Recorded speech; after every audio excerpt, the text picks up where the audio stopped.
बात करते हैं प्रदेश में मौसम की। बारिश रुकने के बाद तापमान गिरेगा। मौसम विभाग का पूर्वानुमान, प्रदेश में अधिकांश भागों में पश्चिमी विक्षोभ का असर नजर आ रहा है। आज से बारिश खत्म हो जाएगी और बादल छाने जैसी गतिविधियों में भी कमी आएगी। लगभग एक सप्ताह तक मौसम शुष्क बना रहेगा। उत्तरी हवाओं के प्रभाव से 2 से 3 डिग्री तक तापमान गिरेगा। हालांकि मिंचोंग तूफान का असर राजस्थान में नहीं होगा, लेकिन जो वर्तमान में मावठ चल रही थी उस मावठ में बारिश की गतिविधियों में और बादल छाने में जो रोजाना सुबह दिखाई देता था, हालांकि कोहरा होता है, कोहरे की वजह से विजिबिलिटी वैसे भी कम होती है, तो मौसम का आकलन कर पाना सुबह के लिहाज से मुश्किल हो जाता है कि दिन भर बारिश रहने वाली है या फिर जैसे जैसे दिन खुलने लगता है और उसके बाद प्रदेश के अधिकांश भागों में पश्चिमी विक्षोभ के असर की तस्वीरें इन दिनों में हमने देखी, लेकिन अब वो असर कम होगा। लेकिन ये एक बड़ी बात है कि जैसे जैसे बारिश का असर रुकेगा वैसे वैसे तापमान और गिरेगा। यानी कि बारिश जब रुक जाएगी, बारिश थम जाएगी, तो सर्दी और ज्यादा तेज बढ़ेगी। प्रदेश के अधिकांश भागों में पश्चिमी विक्षोभ का असर आज से खत्म होने की जानकारी मौसम विभाग दे रहा है। बारिश और बादल छाने जैसी जो गतिविधियां हैं उसमें कमी आएगी।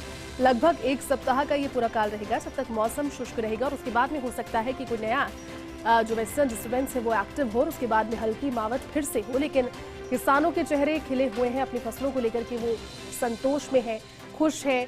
जिन फसलों की बुवाई की है उसको लेकर के लगभग अब जब से बुवाई कर रहे हैं तब से मावठ की 2 बारिश पड़ चुकी है, तो चेहरे पर एक संतोष भी है।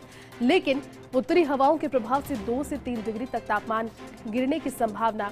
हालांकि जो मिंचोंग तूफान है उसका असर किसी भी तरह से राजस्थान में नहीं होगा, इस चीज की जानकारी भी मौसम विभाग ने दी। तो बारिश रुकने के बाद में तापमान गिरेगा। अब तक बारिश जारी थी, कल भी छितराई बारिश होती रही, परसों भी इस तरह का माहौल था। हालांकि मौसम विभाग का अंदेशा जो था 3 दिसंबर का वो ठीक था। 3 दिसंबर की शुरुआत बारिश के साथ, तेज सर्दी के साथ, लेकिन जैसे जैसे बारिश अब रुकेगी सर्दी और बढ़ेगी। हमारे साथ माउंट आबू से सहयोगी कमलेश जुड़ गए हैं। कमलेश, क्या आलम है सर्दी का माउंट आबू में? क्योंकि जैसे जैसे दिन बीत रहे हैं, आगे बढ़ रहे हैं, वैसे वैसे सर्दी और ज्यादा तीव्र होती हुई नजर आ रही है। क्या फिलहाल माउंट आबू की तस्वीरें सर्दी के लिहाज से? देखिए जयती, जो मौसम विभाग की भविष्यवाणी थी वो सटीक साबित होती हुई नजर आ रही है। जहां 3 दिसंबर को तापमान गिरने की जो संभावनाएं जो जताई थी वो यहां पर प्रबल होती हुई नजर आ रही है और आज माउंट आबू का जो न्यूनतम तापमान है 2 डिग्री पर है। ऐसे में आने वाले दिनों में जो तापमापी का पारा है लगातार गिरेगा और कुछ दिनों में जो ओस की बूंदें हैं बर्फ में यहाँ पर तब्दील होती हुई नजर आएगी। सुंदर नजारा देखिए माउंट आबू की इस ऐतिहासिक नक्की झील से, जो कि माउंट आबू की जो खूबसूरती है अपने आप में यहाँ पर निखर के आ रही है। हालांकि आज यहाँ पर मौसम साफ है, लेकिन जो कड़ाके की सर्दी का दौर है वो जारी है, क्योंकि कल देर शाम से माउंट आबू की वादियों में जो सर्द हवाएं हैं कहीं न कहीं व्यक्ति को हाड़ कपकपाने पर मजबूर करती हुई नजर आ रही है। जी जयती। बिल्कुल कमलेश, इसके अलावा अगर सैलानियों के लिहाज से बात की जाए तो तेज सर्दी के मौसम में सैलानियों के पहुंचने का सिलसिला लगातार चलता रहता है। पर्यटन के लिहाज से किस तरह से दिन आगे बढ़ते हुए और ज्यादा समृद्ध होते हुए नजर आ रहे हैं माउंट आबू में?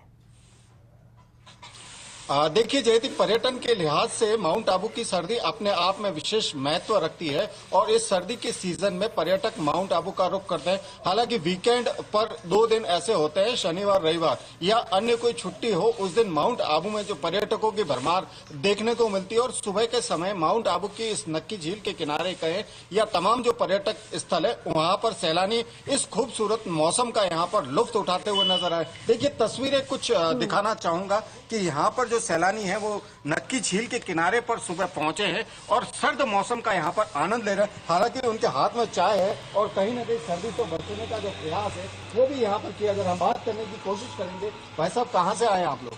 डीसा से। डीसा से। सर्दी कैसी है? बहुत सर्दी है। सर्दी को एंजॉय करने आए? हाँ, सर्दी को एंजॉय करना है। गुजरात में कैसी सर्दी है फिलहाल? तो ऐसी नहीं है गुजरात में सर्दी। ऐसी नहीं है? नहीं, ऐसी नहीं। मैडम आप बताइए, कैसे मफलर वफलर सब पहन रखा आपने?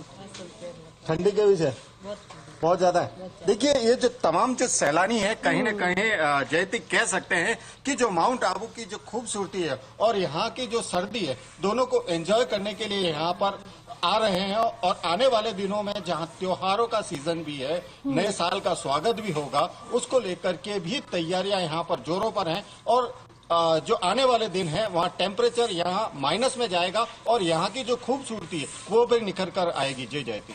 लेकिन कमलेश ये बताइए, क्योंकि प्रदेश के अलग अलग इलाके से जहां पर बारिश के साथ में ठंड की शुरुआत हुई थी, क्योंकि पहले नवंबर के आखिरी तक सर्दी उतनी ज्यादा महसूस नहीं हो रही थी, लेकिन बारिश होती है और उसके बाद भी ठंड महसूस होने लगती है।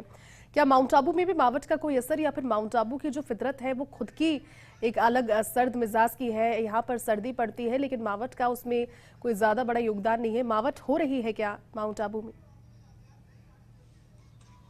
देखिए जयदीप, पिछले कुछ दिनों पहले माउंट आबू की वादियों में मावठ की बारिश हुई थी। उसके बाद मौसम में यहाँ पर हल्की सी गर्मी महसूस हुई थी, क्योंकि आसमान में जैसे बादल होते हैं तो टेम्परेचर में उछाल देखा जाता है। लेकिन जैसे ही मावठ की बारिश के बाद जो आसमान से बादलों ने अपना रुख दूसरी तरफ मोड़ा, तो माउंट आबू की जो सर्दी है फिर अपने तीखे तेवर यहाँ पर दिखाती हुई नजर आ रही है। क्योंकि माउंट आबू की जो खूबसूरती है अपने आप में एक अलग है, क्योंकि सर्दी के सीजन में माउंट आबू सर्दी की वजह से ही पहचाना जाता है, क्योंकि यहाँ पर जो सुबह का जो टेम्परेचर होता है वो माइनस में होता है, और जैसे ही सूर्यदेव बाहर निकलते हैं और यहाँ की फिजाएं अपने आप में एक अलग नजारा यहाँ पर देती हुई नजर आ रही है। जहाँ दिन के समय गुलाबी सर्दी का एहसास होता है, तो दूसरी तरफ जो सुबह का नजारा है उस सुबह के नजारे में ओस की बूंदे बर्फ में तब्दील होती हुई, कारों की छतें कहें, जो घरों के बाहर पानी रखा हुआ कहें, वो तमाम जो चीजें हैं वो कहीं ना कहीं बर्फ में तब्दील हो जाती है। ऐसे में जो पर्यटक है इसका